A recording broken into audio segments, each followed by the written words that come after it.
ada sejarah perkembangan pembelajaran bahasa Inggris di sekolah dasar. Nah, bahasa Inggris diajarkan di sekolah dasar sebagai alat komunikasi dan bekal siswa untuk jenjang selanjutnya. Nah, lalu ada tujuannya itu agar siswa bisa berkomunikasi sederhana melalui keterampilan mendengarkan, berbicara, membaca, dan juga menulis. Nah, pembelajaran dilakukan secara kontekstual, menggunakan topik yang dekat dengan kehidupan sehari-hari anak. Lalu, siswa dibiasakan dengan percakapan sederhana seperti tanya jawab berpasangan. Nah, lalu ada perkembangan kurikulum bahasa Inggris di Indonesia. Nah, pada kurikulum 1975 sampai 1986 itu bersifat audiolingual approach yang berfokus pada latihan berulang, belajar dari bunyi sampai kalimat atau hafalan. Nah, kurikulum 1986 sampai 1994 itu berfokus pada komunikatif, mengembangkan keterampilan komunikasi lisan dan tulis lewat tema. Nah, pada kurikulum 2004 sampai KTSP itu bersifat gabungan komunikatif dan wacana. Nah, siswa ini belajar makna dalam konteks nyata, bisa mulai dari memahami bagian-bagian kecil dulu atau keseluruhan teks.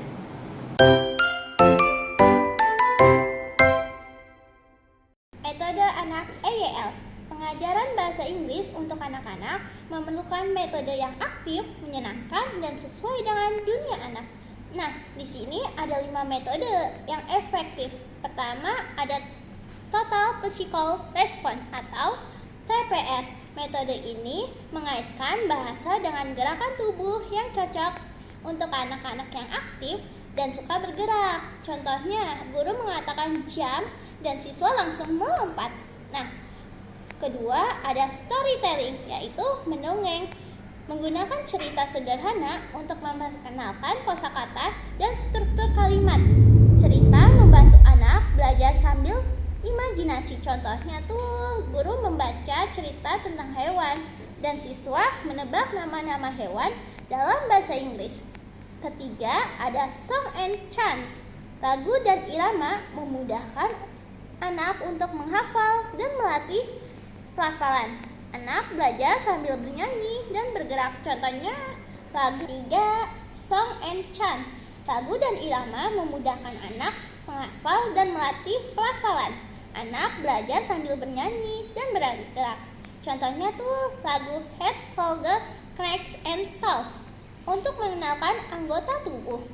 Yang keempat, ada games dan permainan. Permainan membuat belajar jadi seru dan meningkatkan partisipasi. Yang keempat, ada games dan permainan. Permainan membuat belajar jadi seru dan meningkatkan partisipasi pada anak. Anak jadi lebih berani dan aktif. Contohnya, bingo untuk kosakata, Simon Say untuk instruksi, tebak gambar untuk benda sekitar. 5, ada communicative language teaching, yaitu fokus pada penggunaan bahasa untuk komunikasi nyata. Anak diajak berbicara dan berinteraksi secara langsung.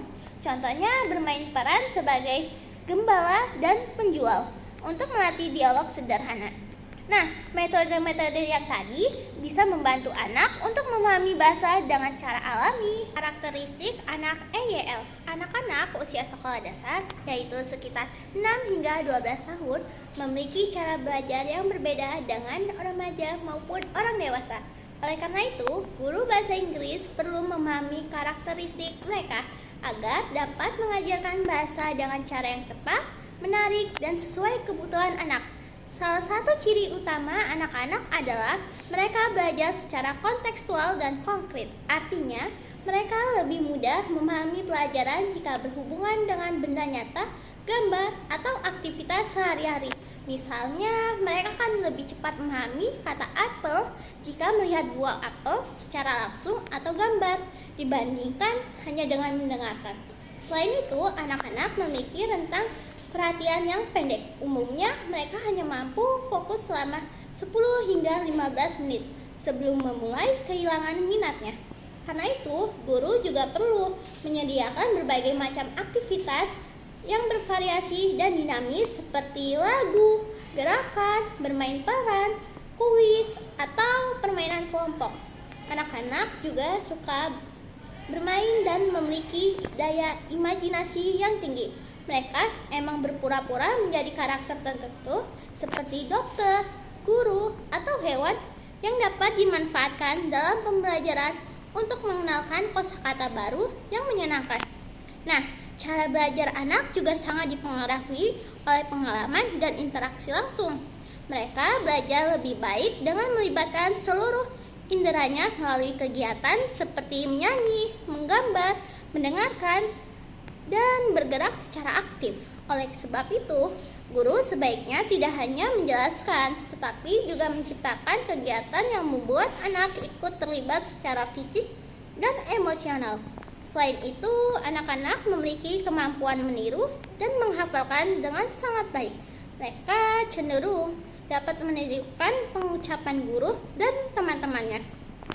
Maka dari itu, penggunaan lagu, chants, dan dialog diulang-ulang bisa sangat efektif untuk membantu mereka mengingat pola bahasa. Nah, motivasi belajar anak juga tumbuh ketika mereka merasa nyaman secara sosial dan emosional. Mereka akan lebih semangat belajar jika merasa aman, dihargai, dan senang berada di lingkungan kelas. Hubungan yang hangat antara guru dan siswa sangat penting untuk menciptakan suasana belajar yang positif. Terakhir, anak-anak cenderung tidak takut Motivasi belajar anak juga tumbuh ketika mereka merasa nyaman secara sosial dan emosional. Mereka akan lebih semangat belajar jika merasa aman, dihargai, dan senang berada di lingkungan kelas. Nah, hubungan yang hangat antara guru dan siswa sangat penting untuk menciptakan suasana belajar yang positif. Terakhir, anak-anak cenderung tidak takut salah dan tidak terlalu memikirkan aturan tata bahasa secara formal. Justru, keberanian mereka dalam mencoba berbicara meskipun mereka salah masih menjadi peluang bagi guru untuk tetap melatih keterampilan komunikasi mereka. Karena itu, pembelajaran bahasa pada anak sebaiknya difokuskan pada penggunaan bahasa yang alami dalam konteks nyata, bukan pada pelafalan atau grammar yang kaku.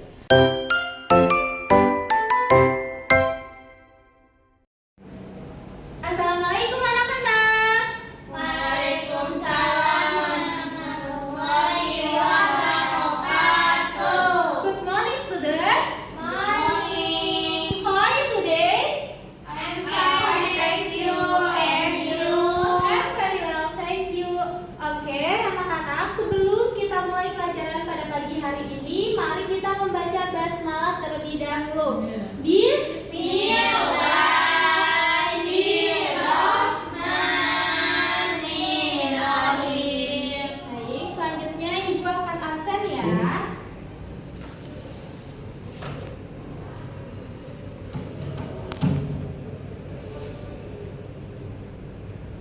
Najwa Asifa Anwar, Present.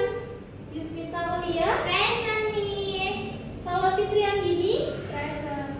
Ya, ada yang tidak hadir hari ini? Ada semua. Alhamdulillah, semuanya sehat ya? Ya. Sebelum kita mulai pada pelajaran pada pagi hari ini, coba duduknya dirapikan. Alat tulisnya boleh diletakkan di atas meja ya. Sudah siap belajar hari ini? Sudah, Miss. Are you ready? Ready. Oke. Nah, anak-anak, sebelum kita mulai belajar, Miss ada lagu nih. Wah, apa itu, Miss? Nah, ini lagu yang akan dipelajari tentang lagu tentang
Nanti Miss akan bertanya kepada kalian. Bertanya, what do you like banana? Nanti kalian jawab apa? Yes, I like banana. Iya, pintar. Kalau Miss kasih gambar strawberry berarti what do you like strawberry? Nah, nanti Miss kasih kalian pilihan. Tapi ini untuk satu-satu ya pilihannya ya. Oke.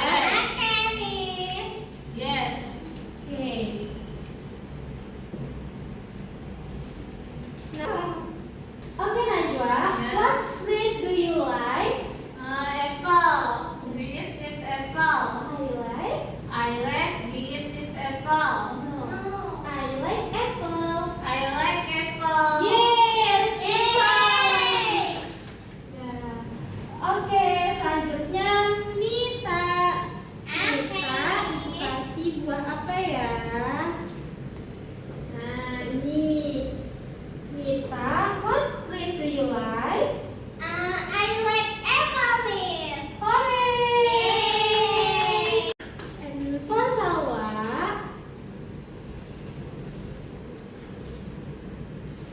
what fruit do you like? I like cherry. Orange. Nah, anak, selanjutnya, apakah kalian tahu makna dari what do you like? Artinya apa ya? Nah, what do you like itu artinya apakah kamu suka? Nah, tadi Najwa sudah menjawab kalau Najwa suka apa? Saya suka apel. Iya, Najwa sudah menjawab. Najwa sudah suka Iya. Jadi, apakah kamu suka apel? Yes. Iya, yes I like gitu. Nah, anak-anak, selanjutnya Ibu memiliki tugas untuk kalian. Ya, tugasnya ini sama seperti yang Ibu bilang tadi. What fruit do you like? Nah, nanti kalian dicari buah yang kalian suka. Oke, berikan ya. Terima kasih, Miss. Kan dulu deh. Miss, ini pakai nama enggak, Miss? Pakai ya. Ya. Di atasnya boleh kalian tulis nama kalian, lalu kalian boleh mengerjakan tugas yang di bawahnya. Boleh.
membaca